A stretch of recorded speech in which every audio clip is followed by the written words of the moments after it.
काँग्रेसनं काहीच केलं नाही ते बीजेपीनं 10 वर्षात करून दाखविलं, त्याच्यामुळे बीजेपीला कोणाला मतदान करणार? तुतारीला एवढ्या वेळेस. तुमचं मत? पंकजताई. केंद्र सरकार शेतकऱ्याच्या हिताचे काहीच निर्णय घेत नाही, त्याच्यामुळं मतदान तुतारीला. बीडमधील उन्हाचा पारा 40°C पुढे गेलाय आणि त्याहीपेक्षा पारा चढलाय तो म्हणजे राजकारणाचा. कारण आजपासून 2 दिवसानंतर बीडच्या जनतेला प्रत्यक्ष मतदानाला सामोरं जायचं आहे आणि या मतदानाला जात असताना त्यांनी स्वतःचं मत बनवलं आहे का, कुठल्या पक्ष त्यांना जवळचा वाटतो, कुठल्या नेत्याला ते मतदान करणार आहेत. मी सध्या केज शहरामध्ये आहे आणि केज शहरामध्ये अगदी हॉटेलवरती जे मंडळी यावेळी गप्पा मारण्यासाठी चहा पिण्यासाठी बसलेत अशा लोकांना सगळ्यांना मी विचारणार आहे की त्यांचं मत नेमकं कुणाला आहे. मला सांग, कुणाला मत आहे? कमळाला. बरं, याच्यापूर्वी कुणाला गेलो होतं? कमळाला. बरं, कोण आहे कमळाचा उमेदवार? पंकज आहे.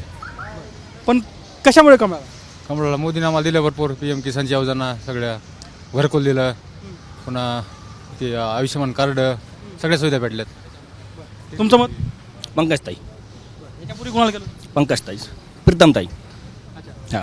पण आपण बघतो की जरा कट टू कट मतदान म्हटलं जात आहे किंवा केजमध्ये तर तुमचे उमेदवारच आहे केजमध्ये. आहेत ना, तरी पण विकासाला मत आहे आमचं. तुमचं मत? पंकजाताईला. पंकजाताई. बरं, पंकजाताईला. पण कोणत्या म्हणजे पक्ष म्हणून तुम्हाला कुठला पक्ष जवळ वाटतो? भाजपाला. त्याच्यामुळे काँग्रेसनं काहीच केलं नाही 60 वर्षामध्ये. आज पण त्यांचा नेता नाही कोणी फिक्स. PM कोण होणार आहे निवडून आले तरी त्यांचा सगळं घोळा काही, त्याच्यामुळे देश घोळात नाही टाकायचा आम्हाला. इकडे फिक्स आहे का? फिक्स आहे. कोण आहे? मोदीजी. बघतो आपण की नरेंद्र मोदी यांच्या विचाराला मानणारी ही मंडळी आहे. मला सांगा, कुणाला मत? तुतारी. कशामुळे? साहेबावर प्रेम आहे आमचं, पवार साहेबावर. यापूर्वी कोणाला मत? यापूर्वी साहेब.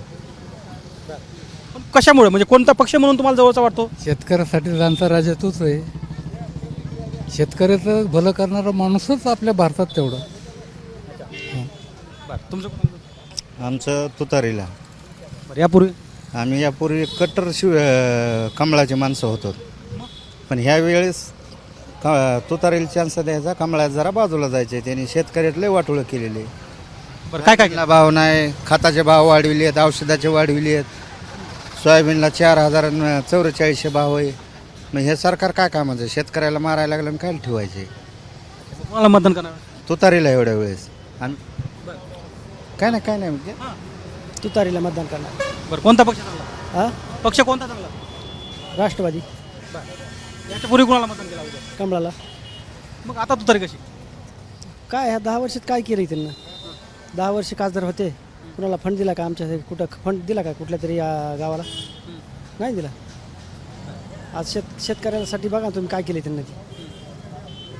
खताचे भाव काय वाढले, GST वाढवली, सर्वसामान्य माणसांना जगायचं कसं? त्यासाठी आमचं तुतारीला मतदान आहे. कुणाला मतदान? मतदान तुतारीला. याच्यापूर्वी? याच्यापूर्वी भाजपला केले.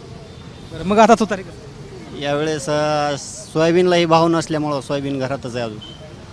तर केंद्र सरकार शेतकऱ्याच्या हिताचे काहीच निर्णय घेत नाही, त्याच्यामुळं यावेळेस बदल करायचा. तुम्ही दोघं मित्र आहेत ना? बरं, मग दोघं एकत्र बसले? हो, एकत्र. त्यांना विचारते मला. पंकजा मुंडे. तुम्ही दोघं एकत्र आहे, हे तुतारला करणार आहे, तुम्ही पंकजा मुंडे. आपापला म्हणजे ते अधिकार आहे, मित्र आहेत माझे. त्याच्यामुळं कमळ. हां, पण ते कमळ म्हणतात, पण मी तुतारी. ते 60 वर्षात काँग्रेसनं काहीच केलं नाही ते बीजेपीनं 10 वर्षात करून दाखविलं, त्याच्यामुळे बीजेपीला. पण फरक पडत नाही का असं मैत्रीमध्ये काय? त्याचं काय, ते आपापला म्हणजे अधिकार आहे, ज्याला कोणाला करायचं ते करू शकते. मैत्रीत काही फरक पडणार नाही. बरं, म्हणजे तुमचं वैचारिक कायम आहे? कायम.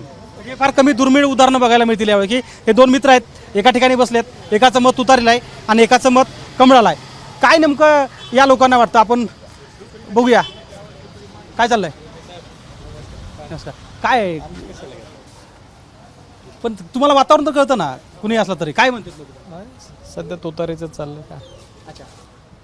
पण काय आजबाजू चर्चा काय होते? कशी दरवर्षी निवडणूक ही वेगळी का? नाही, आता सध्या थोडंसं जरांगे पाटील इफेक्ट आहे? इफेक्ट आहे ना.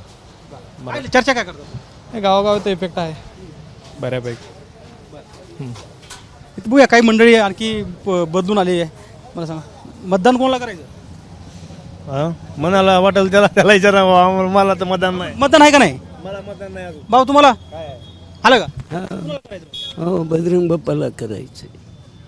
हो. कशामुळे हां कशामुळे कशामुळे म्हणजे आमचे जुने नेते आहेत ते. हा मी सरपंच आहे कोणत्या गावचे बोबडेवाडी. हो पक्ष कोणता चांगला बजरंग बाप्पा.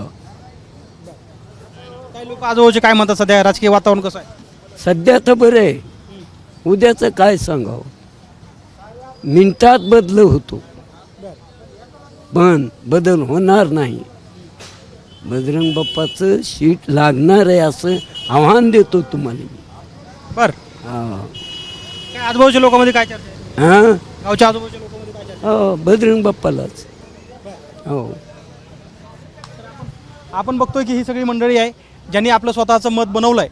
आणि पहिल्यांदा म्हणजे इतिहासामध्ये यापूर्वीसुद्धा बीडची जी काही निवडणूक आहे तिला एक जातीय रंग असायचा. मात्र तो जातीय रंग यावेळी आणखी प्रखर झाला आहे का असा प्रश्न उपस्थित व्हावा अशी परिस्थिती सध्या बीडमध्ये पाहायला मिळते आहे. माझा सहकारी काकासाहेब कांबळेसह गोविंद शेळके, ABP माझा, केज, बीड.